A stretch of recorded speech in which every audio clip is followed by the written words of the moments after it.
Thank you all so much for joining us today. Welcome, and we are so excited to have you joining us this morning for this Expert Insights webinar hosted by HR Collaborative with us at the Detroit Regional Partnership. I'm Sarah.Gregory with the Detroit Regional Partnership, and I'll be one of your co-hosts today. My role is highly focused on helping companies who are brand new to the region.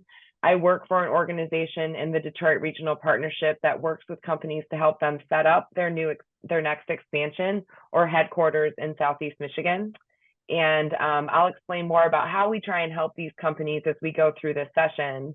But before that, I want to allow my co-host, Lisa, to introduce herself as well. Thank you so much, Sarah. So I'm Lisa Brown. I'm the Vice President of Client Services here at HR Collaborative. I've been in the HR industry for over 15 years, working with small manufacturers, large retailers, and been in consulting for the last 10. And so my role here at HR Collaborative is really helping match our HR practitioners with the clients at the level of service and support that they need to make work better. Okay, so today we're going to be focusing on total compensation for employees, but we are all also employees ourselves, or many of us are, and so we all have lots of opinions too. And like I just said, I can never kind of resist an opportunity to collect some real-time data. So we're going to do one more poll really quickly, and we'll share the results of this one after we do some additional introduction. But so just pretend that you're the one that's looking for a new job and you've got two offers on the table, offering similar pay, similar wages. So maybe the next most important thing to you is the benefits that are offered. So which of these benefits, so if we go to the next poll, which of these benefits is most important to you when you're prioritizing? What are you prioritizing when you're considering a new job? So we'll give you some time to answer that, and then we will come back to those results momentarily. But so we're going to kind of go ahead and jump into the content for today. We're going to cover a lot of ground this morning, hopefully, but just want to give you a little bit of background on kind of how we got here today and want to give you all some context. So as I explained a minute ago, the Detroit Regional Partnership is a nonprofit organization in Southeast Michigan. If you're from the west side of the state, it's very similar to the right place, if that helps at all. We're a regional economic development organization seeking to market our region and hopefully recruit some new businesses to come to our region and set up their next operations. One of the most important factors in making this very important decision of where to locate a business is talent.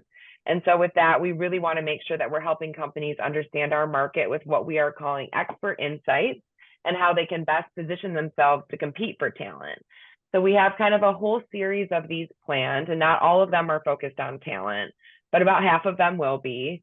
And we have all kinds of different topics planned. And the idea is that we engage an expert, such as HR Collaborative. We gather some insights on the market, and we put that together in a way that is helpful for our global business audience, but also for others as well. We have a real mix of folks on the call today. We have HR practitioners, we have workforce development practitioners, we have businesses themselves, new companies to the region. And so we really have designed these pieces to be helpful to a very wide audience. But in this case, we're really trying to help employers and companies understand why benefits are so important and how that plays into the total compensation for an individual and their decision making and the talent pool that will be available to a company based on the benefits that they're able to offer. So we knew that this was something that we needed to focus on. It's something that we get a lot of questions about at DRP. Thinking about the fact that these companies are very frequently operating under very different systems, some that have universal health care and things like that, which greatly alters the cost and responsibility for a company to be providing benefits. And so as we navigated these questions, we knew ourselves that we needed an expert to assist us in this process. And that's really where we worked with HR Collaborative to support us in this. And we actually work with HR Collaborative for our own staffing needs. They helped with the onboarding of my personal role at the Detroit Regional Partnership. And so we knew that they would be able to help us. And so we started working together on this benefits piece, total rewards, and we're really excited to share it with you all and discuss it today. And so Lisa was heavily involved in the development of this piece, and she really acted as our content expert. And so again, today we're really looking forward to sharing that and sharing her knowledge with all of you. I swear that I learn something new every time we talk to Lisa about, benefits and what employees are looking for and the trends that they're seeing. And so again, just very excited to share all of this knowledge with you all today. Last thing before we kind of roll into our panel questions is just taking a look at our poll here, and we have almost everybody is in PTO, and medical insurance, of course, close second, some pet insurance as well, and retirement plans also super important. So I think this aligns, right, Lisa, with what we have been seeing so far. I'd say that those are definitely the most common ones. I'm not Yeah. surprised. I really thought there'd be more in the HSA, like having those tax refunds available, but I guess I was wrong. Yeah, interesting. Thank you all for participating. We appreciate it. And this, like we said, it reinforces some of what we're kind of seeing throughout this piece. So, all right. I think that, we're just going to kind of move into discussion. Lisa, is there anything you wanted to add kind of from the introductory, the introduction to the piece and to this session before we kind of roll into questions here? No, I'm excited to get right into it. Okay, awesome. So first, why, Lisa, are we talking about this today? Why is it so important for companies to have well-structured, transparent total compensation offerings? Yeah. Well, I mean, for many reasons, there's countless reasons to have a really robust total compensation offering. And I think it's important to emphasize the fact that it's total rewards or total compensation, which goes well beyond base pay, right? So as we saw from the last, the poll responses, that folks are looking for more than just base pay. There's additional things that they're considering when they're looking for or accepting a new position. So it's really important for organizations to think about that when they're trying to attract or retain their talent. Candidates today are looking for more than just that base pay and know that there's additional offerings or investments that companies can make in them as individuals. This program, your total rewards program, can really go a long way in motivating and engaging with your employees. The more robust your program or the more transparent and communicated your program is, the more likely employees are to feel valued and motivated and understand why they, earn what they earn or what's available to them. Having this program also enhances your organization's reputation. A lot of organizations, they're not employees. Yeah, some employees are about the pay and they'll say, yeah, I get paid really well here, but my benefits stink. And that immediately can put a dent in your organization's reputation, because although we pay really well, we don't do a lot to enforce or support our employees' well-being outside of just, we're going to throw money at it. And of course, for organizations, I know nobody indicated they're a small business owner or a business owner, but if you're trying to communicate that message to your leadership team as to why having a transparent and well structured total compensation or total rewards program is effective, is it really can help mitigate turnover costs. So thinking about the bottom line, the cost of constant turnover, constant churn eats away pretty quickly. So if you have a clear, fair, competitive package, it can reduce that voluntary turnover, and then employees are less likely to leave for better offers elsewhere, which then requires you to then constantly backfill. So again, lots of reasons, but it's really to support your talent and ensure your business is able to execute on its organizational goals effectively.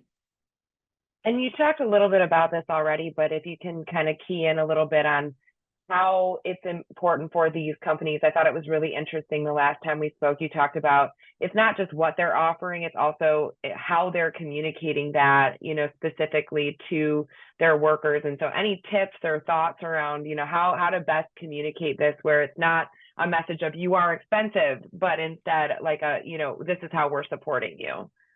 Yeah, absolutely. I think that there's it's so funny. I talk to my kids, and of course I talk to my spouse, and I'm like, it's just as much how you say something as it is what you're saying, right? It's like, how are you gotta, I mean, the context, that's why texts and emails can sometimes be misconstrued because you don't know like the tone in which it's being communicated. It's really a great opportunity for organizations to educate their employees about what they're investing in them so they can take advantage of all the benefits that are available to them. It can help them develop personally, professionally, invest in their futures, invest in their health. And I know we'll talk later about some, I guess, traditional and non-traditional benefits that we're seeing. Transparency in the compensation structures can also help when you're motivating employees by potentially connecting compensation to performance standards or development milestones. So as they continue to develop, they can have a higher earning potential. It also, again, it shows the investment that you're making in them to develop those skills and hopefully retain them because you're going to continue to foster that. When employees understand how their total rewards work, how they work together, how they contribute to their overall like total compensation, not just what they see in their paycheck, but they can look at that bigger picture and be like, okay, my paycheck is X, but look at all of this that they're investing in me that, they don't see that on their check stub every week. So it's a great opportunity to show them, hey, we appreciate you and this is why we're investing in this, not this is what you're costing us. So putting together those total rewards programs and statements, if you're going to be sharing those in detail with employees, it's really important to communicate the why behind providing those. So it's not misconstrued as an expense statement, but really is like, hey, we're really proud to say that this is what we invest in you and we want to continue doing so. Awesome. That's really helpful.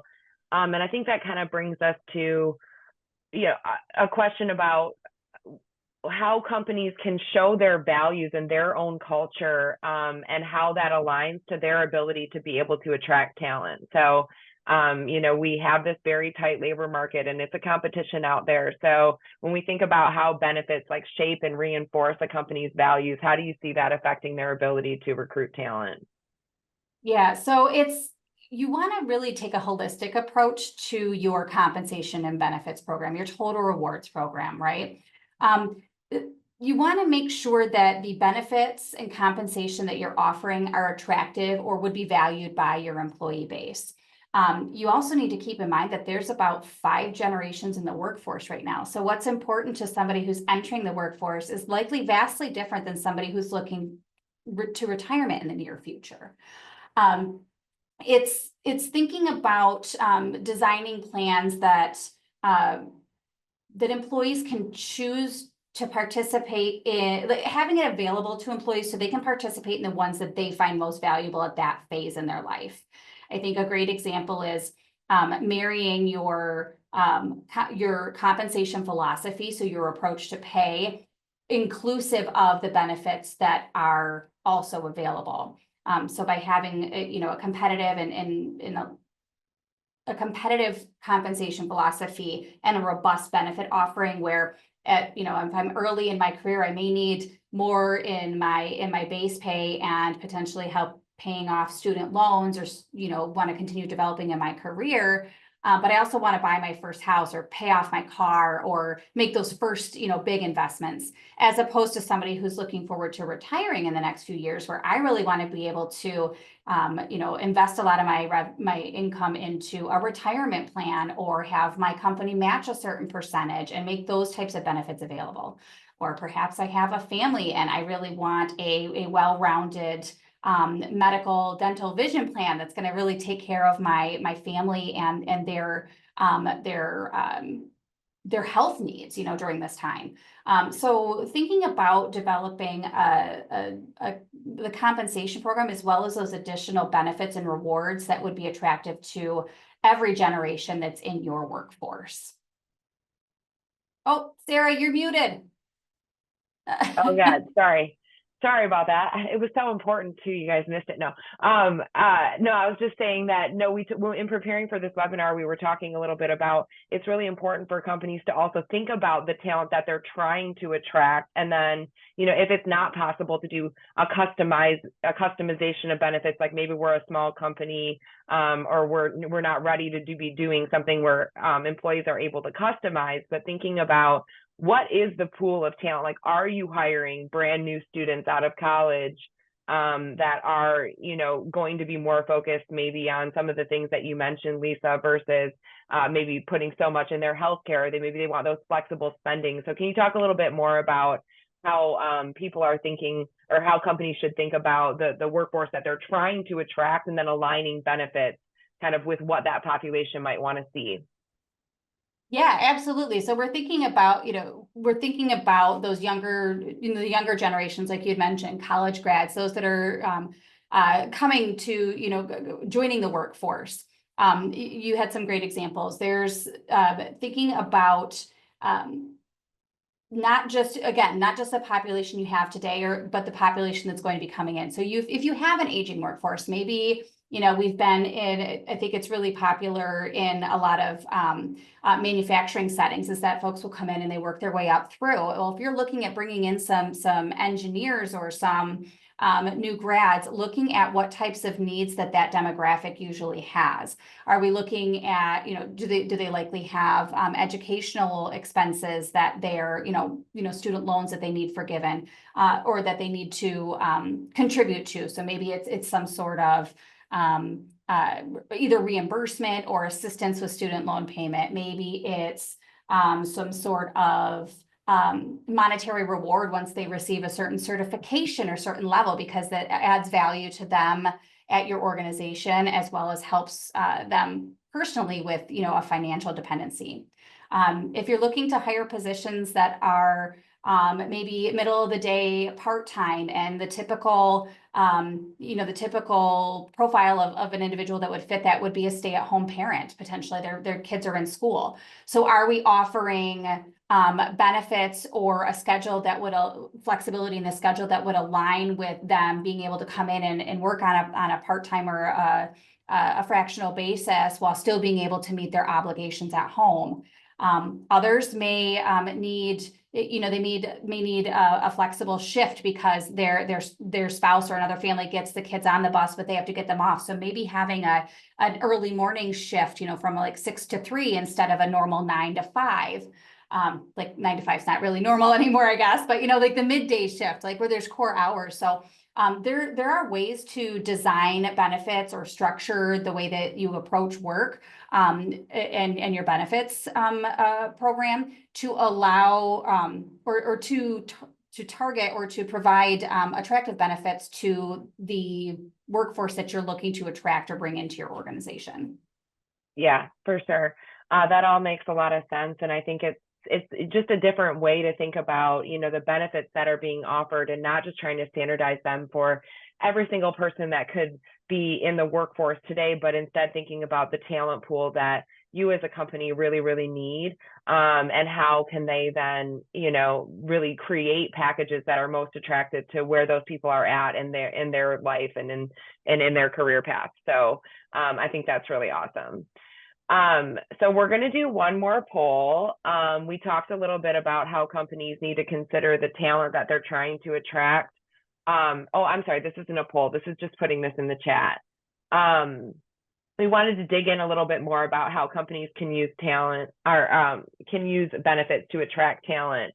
And so that's what we'll be talking about next. But while we do that, we'd love for you to think about, like, what's the most unique benefit that you as an employee have ever been offered somewhere? Or, so I mean, we did some data, and it's in our piece that, I think it's in the high 80 to 90s that, like, I mean, pretty much everybody might be 100%, that everybody is offering medical, dental, vision. Lots of folks are offering that. But what are some of the more unique benefits, or something that you really enjoyed, something fun that your company was offering? And if you have anything like that, if you could put that in the chat, I think those are always really interesting. We have one. My husband works for the Rocket family of companies. So for Rocket Mortgage, well known for having, you know, really solid benefits. But one of the things that they offer is they have on site a pharmacy where you can buy like Walgreens generic items, and they're very, very inexpensive. They actually ended up having to put like a limit in place as to how many items you can buy at a time and how many team members they'll serve per day. Like it's a whole thing, but it is incredibly inexpensive to buy things like Advil and you know, ibuprofen and just, you know, everyday items, cough syrup, cough drops, all these like little things that you want to have on hand. So that's one that I'll offer that has been is an interesting benefit, not something that you see everywhere, not something that every company can certainly offer, but certainly something that we take advantage of. So if you have any fun or interesting benefits, feel free to put them in the chat. And so kind of going back to the earlier poll, Lisa, what benefits are we seeing? You know, we talked about this and I think we saw it come out in the poll, but what are some of the benefits that we're seeing that have the highest impact on a company's ability to kind of attract and retain talent from your experience over the past, let's say, 5 years? Yeah, I'd say that, I mean, our poll was, you know, what is the number one benefit that you're looking for? So I guess not so surprising that the top one is either medical benefits or paid time off, right? It's usually one. And if you're on someone else's plan, that's probably why medical is not number one, because then you're like, okay, I don't need medical. Where's my PTO, right? So those are definitely like the healthcare ones, you know, dental, vision, those tend to be less in demand than the broader healthcare bucket. But especially those with families or multiple dependents, we do tend to see those a little more utilized or a little more desired. Paid time off. I'll talk a little bit more about this, as well as, you know, for those of us navigating the whole Earned Sick Time Act changes, the requirements and the impact that's going to have on businesses having to provide it where maybe they didn't provide as much or any to certain classifications. Some other ones that I do see pretty commonly requested or desired is going to be retirement. And it's not always that there's a large contribution from the employer. Of course, you know, a match or a direct contribution from the employer is always like icing on the cake. Like, I mean, they'll definitely take it. They won't decline it. But just having access to contribute to a retirement plan for themselves. So even if it's just them, and you know, not even having, you know, the vesting period of a certain number of years, that's less, like I said, less of a barrier than having access to it just to make those independent contributions. Another benefit that I've seen a lot of employees or candidates seeking are, you know, like development opportunities, as in what do you invest or what do you provide to employees to continue with their development. So some of them may be continuing education support or student loan forgiveness. Others may be like, do we have a set dollar amount that I can be reimbursed to? For example, like tuition reimbursement, I think it's like, it's either $2,500 or $5,000 a year. There's federal limits, and that can be done tax-free. So there's benefits for the organization and for the employee. So as that younger workforce is coming in and coming out of school with some financial obligations, they're looking for some assistance there. But those are really the top ones. Life insurance, disability, those come as those are runner-ups. You know, those are like nice to have, but the top ones are, you know, investing in their future and investing in their health now, as well as the paid time off to enjoy the work-life balance. Yeah, and there's some really good ones in the chat too. So we have office for personal use, which I think is really interesting and cool. And you know, like what I love about some of these, and some of these are included in our piece as well, is we really tried to think about like where are there some opportunities for companies where it isn't always a huge spend for the company to offer these things for employees. So like use of the office, like you're paying for it anyway. You know, I love that one. A sabbatical every 5 years, that's great. Free floating days, free and reduced over-the-counter stuff. Working from home Fridays all summer. We at DRP, we also do half-day Fridays all summer, so from Memorial Day to Labor Day. You have half day Friday, so no afternoon meetings. You're done at noon. And if you take the day off, you only have to take 4 hours of your PTO. Oh, Lauren, I love this 500 annual lifestyle benefit. So, and working from home every Monday and Friday. So yeah, I mean, I think these are really, I feel like companies are being more creative with it as well, and just kind of thinking about, like what they can do that doesn't always like really super impact their bottom line, but will really impact employee morale. So, Lisa, have you seen these things changing over the past few years, or do you feel like you've been in the industry for over 15 years? Do you feel like you've seen big shifts anywhere over time, or it's always just kind of like the medical, the vision, the dental, the important stuff, and then a lot of more creative extras more recently? Yeah. So as with most things, they change over time, right? The last few years, I mean, we had a global pandemic, we've had a lot of legislative changes, and there's also been changes in just the general population. Folks are really reevaluating what's important to them. And the traditional benefits don't carry as much clout as they used to, right? They have higher expectations on employers. It's a given, right? Like that's what we talk, like you kind of are expecting, like I'm getting a job and you are going to cover some of my medical expenses, right? Yeah. It's no longer seen as a benefit as much as an expectation. You're absolutely right. Where it's like those aren't as impressive anymore. Even if you have a Cadillac plan, like it's just not as impressive. Folks are definitely more interested in the benefits that provide them work-life balance or individual like well-being benefits, right? I talked a little bit about like paid time off. And this isn't just for like vacation or sick time, right? That's, we have legislation that kind of dictates that, or is going to dictate that for a lot of us, in all classifications. But it's also just good practice to allow your employees to have paid time off when they're sick or when they want to take a vacation, to have that balance. But I'll tell you that 1 week, even 2 weeks is not cutting it anymore. Like organizations that are like, oh yeah, we have 2 weeks of benefits or 2 weeks of PTO, but that covers everything. So if you get sick, if a family member gets sick, if you have to, you want to go on a vacation, that doesn't give a lot of time. And so employees are looking for a tiered earning where they can accrue more time as the longer they're with the organization. I'll say a lot of like in professional services, I see a lot of those starting at about 4 weeks of PTO the organizations are encouraging their employees to use at least 1 week every quarter. Like really unplug, even if it's a day or two at a time. If you want to take a whole week, great, but really use it throughout the year to rest and recoup, recover, do some, some self-reflection, really come back in and clear your mind, unplug for a while and come back recharged and rejuvenated. So that's been really refreshing to see. The other part is that rise of non-traditional benefits. There's a lot of desire for above and beyond what the typical benefits are. And I saw somebody, you had mentioned like 3% had said, oh, pet insurance is great. I do love the $500 lifestyle benefit. Here at HR Collaborative, we did a health reimbursement account where they contribute a certain dollar amount, and then you have there's pre-tax and post-tax options, but you get to choose what you want to use that money for.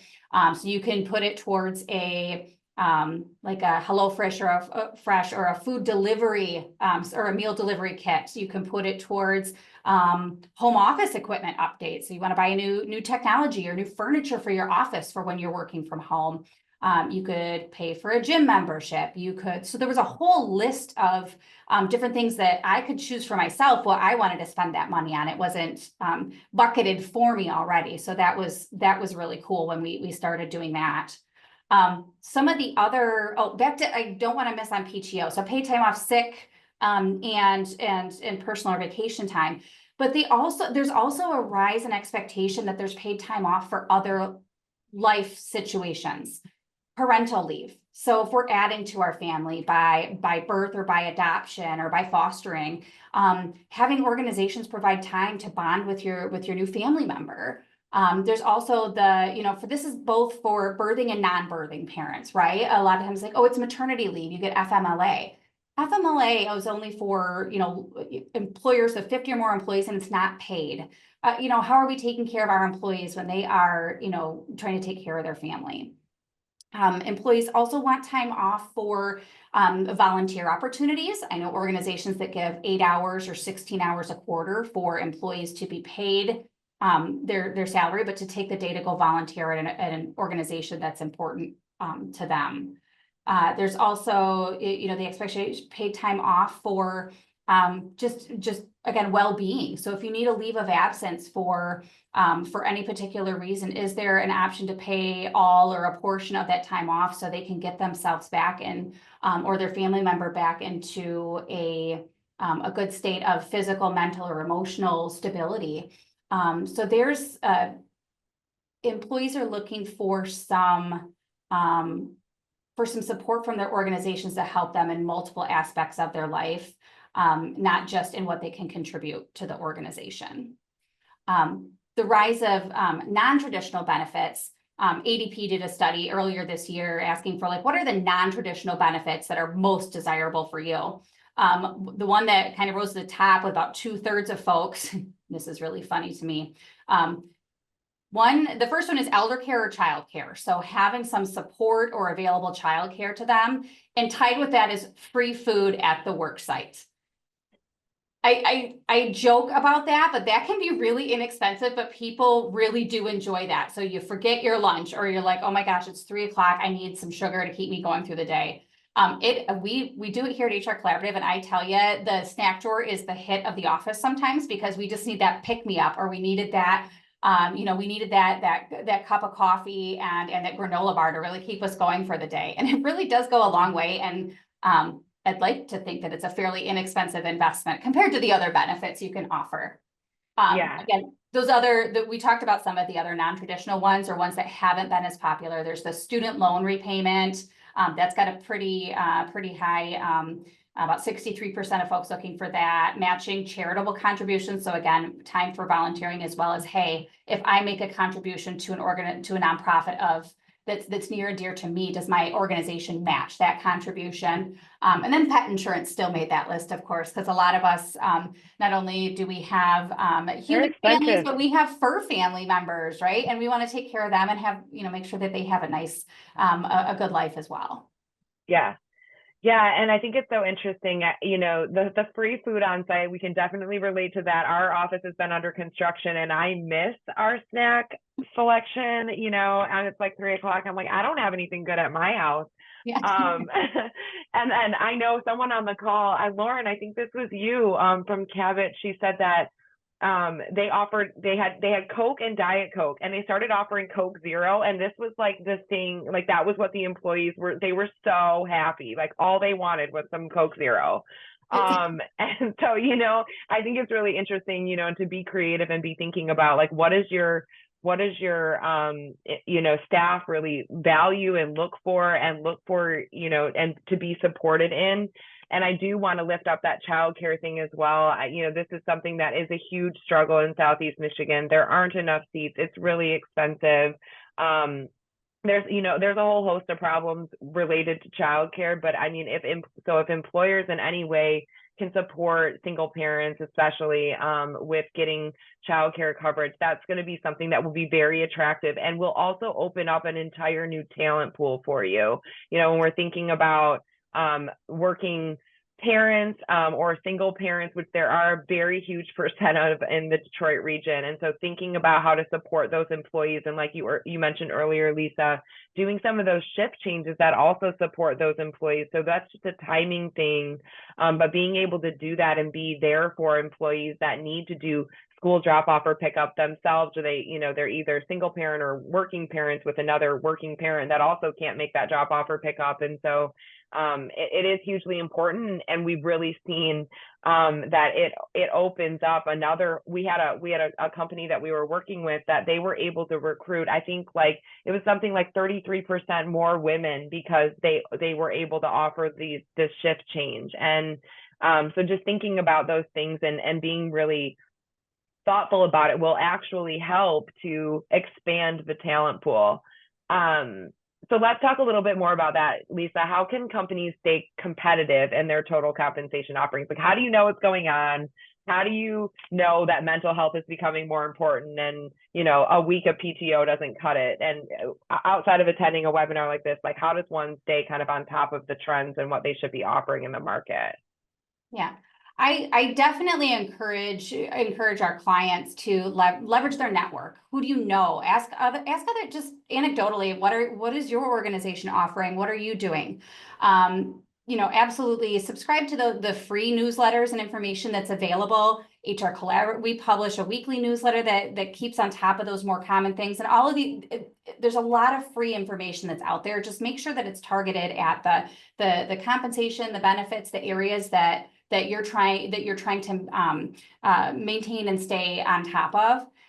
Leverage partnerships that you already have with vendors or providers for your organization. So if you outsource any of your services, your IT department, you're probably going to ask your IT contractor, what is the best technology out there, right? You contract with them because they're an expert. Your benefits agents, right? They should have information and benchmarks on what are the trends or what can we do in our industry and our organization size and our structure. What are the benefits that we have available to offer to our employees? What are other organizations like ours doing? So they should have that information, or at least be able to tell you anecdotally what they're doing with their clients to keep you aware of what trends, what they've seen happening, and then ask them, what are you expecting that to change? What kind of insight do you have? And with that, using it no two organizations are alike. So you don't have to be the top of the top on everything. You don't have to one up all the other companies that are out there. But understand you want to compare yourself to yourself. So how are we elevating our compensation and benefits offerings to continually outdo ourselves?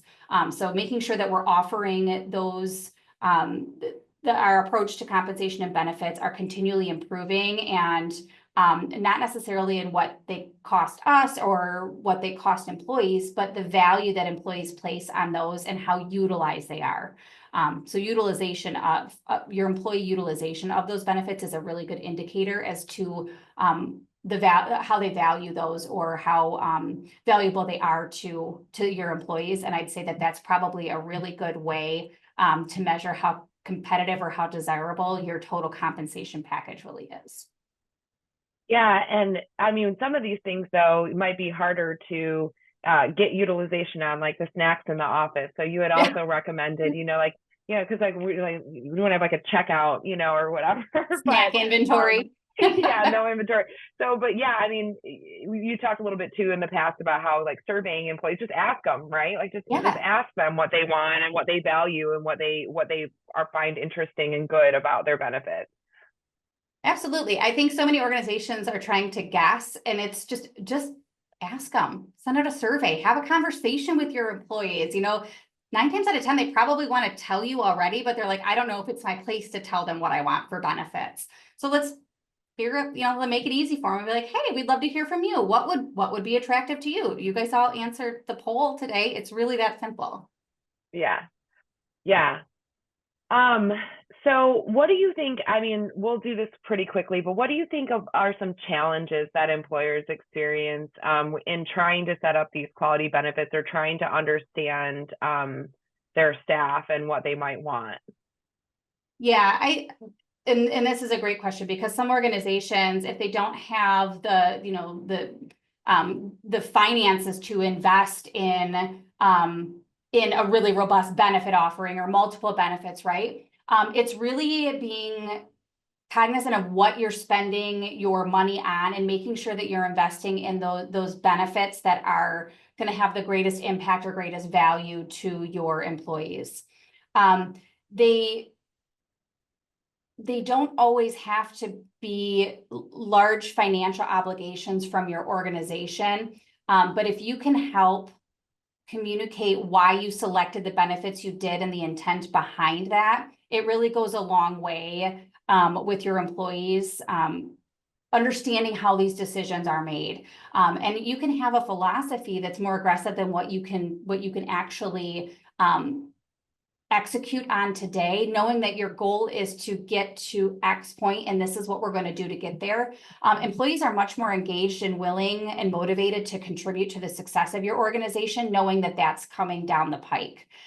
They want to make sure that if they're aligned with the values and the mission of your organization, they're going to want to contribute to that, to stay there and then reap the benefits of getting the organization to a point where they can afford to make those, invest in those additional benefits and compensation and pieces that are really important to them. Yeah.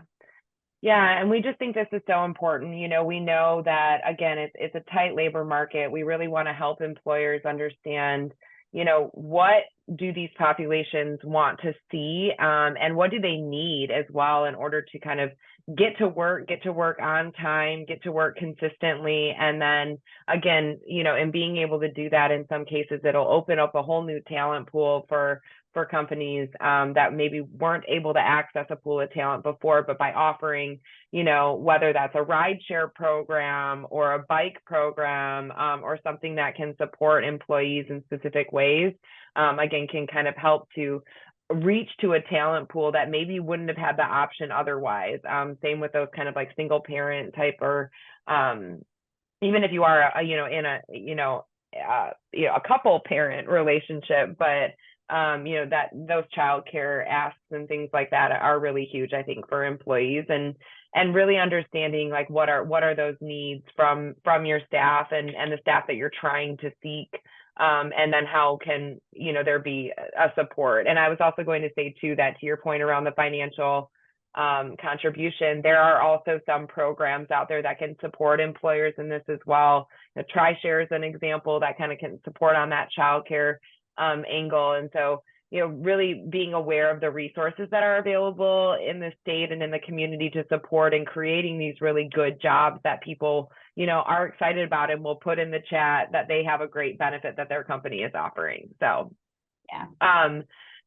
So last question, and then we'll kind of wrap up and get to audience questions before we close. And so if you had a crystal ball, this is crystal ball time, Lisa, what do you think that the future holds for employee benefits, and what kind of emerging trends, either in our market or just globally, should employers be thinking about now?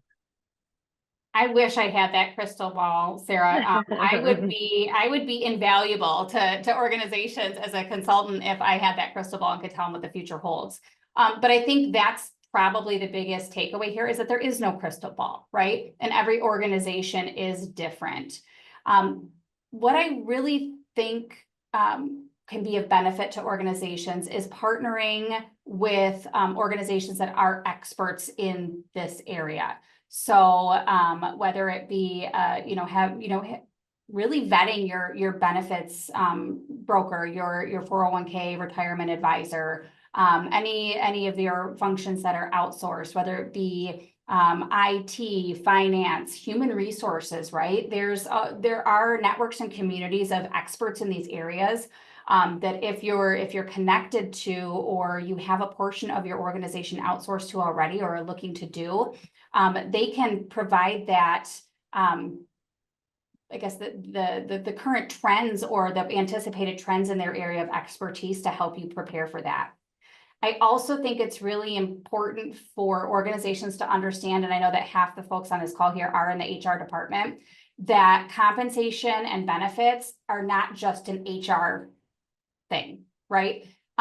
Yes, we're responsible for making sure that we're executing on the total compensation package, and that we have a financially sound and attractive benefit offering. But human resources isn't the only one who are responsible for understanding what is important to employees. Encourage your managers to have those conversations with their employees. When even if they're just hearing about challenges that their employees are facing, having them think about how are there benefits that we have that we can either that the employee can take advantage of, or is it something that maybe we need to think about next time we go through open enrollment? Are there benefits out there, or are there ways that we can assist this employee in those pieces? So really involving the leaders at your organization to all think collectively as to what would be the most beneficial. Now, doesn't mean we're always going to be able to implement them, but I think it needs to be more than, well, HR said we can't do that, or HR said it's too expensive to have that program. Where really there's another program that's not utilized that those funds could be redirected to. And so really getting a temperature, or really getting an understanding of what your employees are in need of, and your managers are working most closely with those folks. So leverage them and their understanding of what employees are talking about and looking for and experiencing in their lives to help build a really robust benefits program. And again, it's going to be unique to each organization. So again, continue evolving and elevating your current total rewards program, and not comparing so much to others out there, to continue to elevate the value that your employees put on the benefits and total rewards program at your organization. Yeah, and I think that's really important too, just from the perspective of, yeah, it isn't just an HR function, because in a lot of ways, and we do reference this in the piece as well, it does show, it kind of is a window into the company's values. If you're not offering certain benefits, or not supporting employees in particular ways, that says a lot about the company and how they treat their employees as well. And especially as we move to kind of the younger generation of workforce, those things are really important. The quality of the company, it's not just a job. I'm going to go and punch my time card and leave. It's, like really wanting to work for organizations that care about them, care about the world. And so I think, benefits are also a signal in a lot of ways to talent, about how that organization operates just as a whole, and it can really be, like I said, a window. And we have really seen this be an area where it does impact a company's ability to both attract and retain talent. And so again, we're offering this information. We have a document that we can follow up by email and send. But we're really using this document one-on-one to help employers early on to understand what are the good, better, best benefits that they can offer in all of these categories. What are the categories that are really talent attractor benefits, and we talked a lot about those today.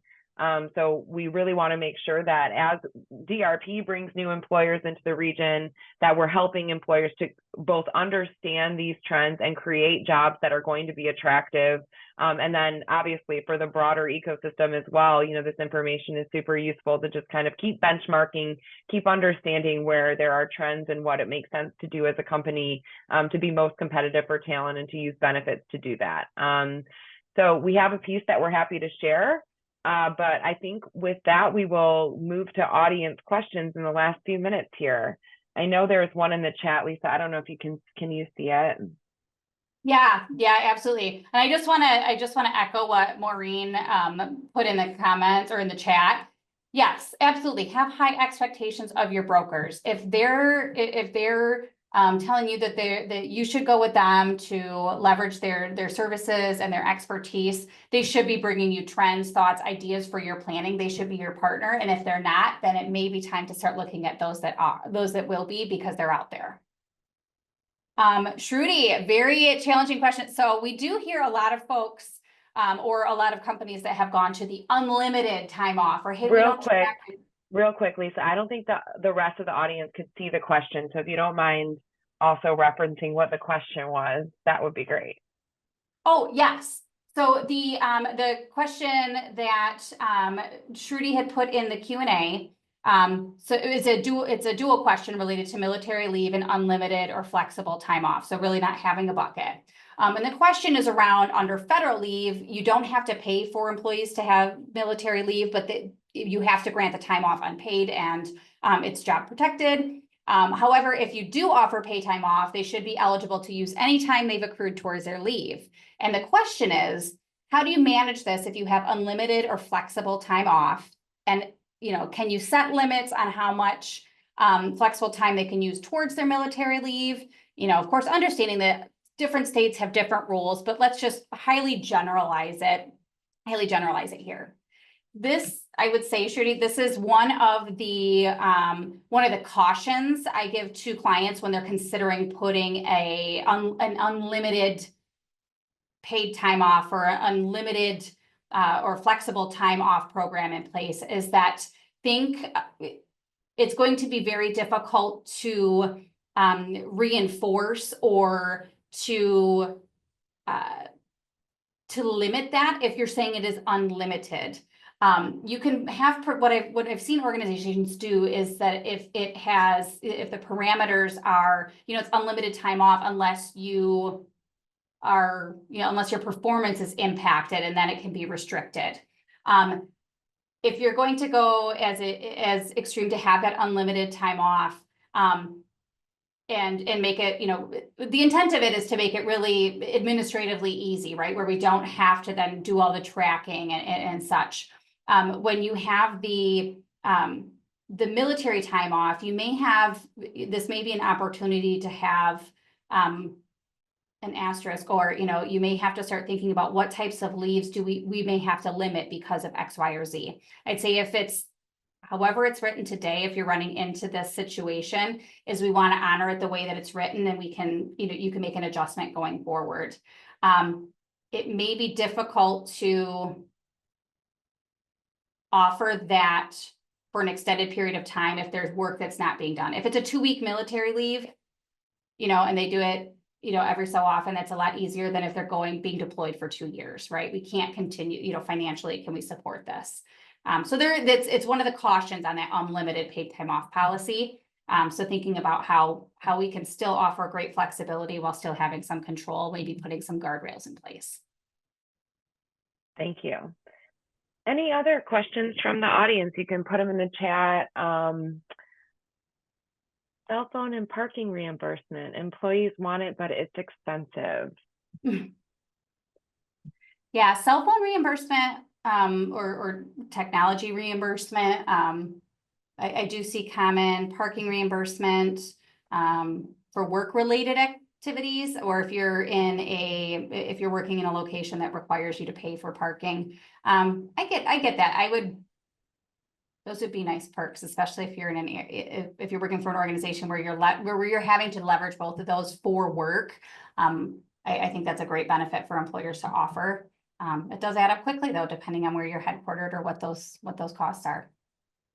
Yeah, and same with Robin in the chat as well. At DRP, there is a $50 per month cell phone reimbursement. So the partial payment is what I was going to say, so that you're not saying we're just going to pay your whole cell phone bill and allowing them to get the most expensive data plan, but instead kind of limiting that offering to a certain dollar amount. Parking is another one. We work downtown Detroit, and parking is expensive. And so in the past, there have been, parking lots that are a little further off site that then you have to walk a little bit further. But right now, it is a big perk to have our parking validated in our building. So yeah, depending on where you're at, but it gets expensive. So seeking out, either partnerships or other, especially in these downtown offices, that parking can be a major issue. So again, thinking about like that standard reimbursement for parking. But yeah, or if there are programs that can support, employees in utilizing those parking structures that are $26 a day. Yeah, there's other ways too. It may not be, if employees want to drive and park right by the office, that's on them. But in Grand Rapids in particular, we have the Dash or the Rapid or the bus line. So are there lots where it may be more feasible to reimburse for lot parking that has a shuttle that runs from that lot to the office every so often, that you'd be willing to reimburse for that, or the value of that, and what they do with that is on them, where it's again less expensive than the $26 a day for parking. It could help put a dent in that, and while still helping employees offset some of that cost. Well, I know we're at noon, so thank you all so much for attending our webinar today. We would be happy to share this piece with you and continue to update you as both of our organizations, make strides and keep you aware of these trends. So Just certainly want to thank you all for attending, and have a fabulous Thursday afternoon. Have a great one, everyone. Thanks so much for coming. Thanks.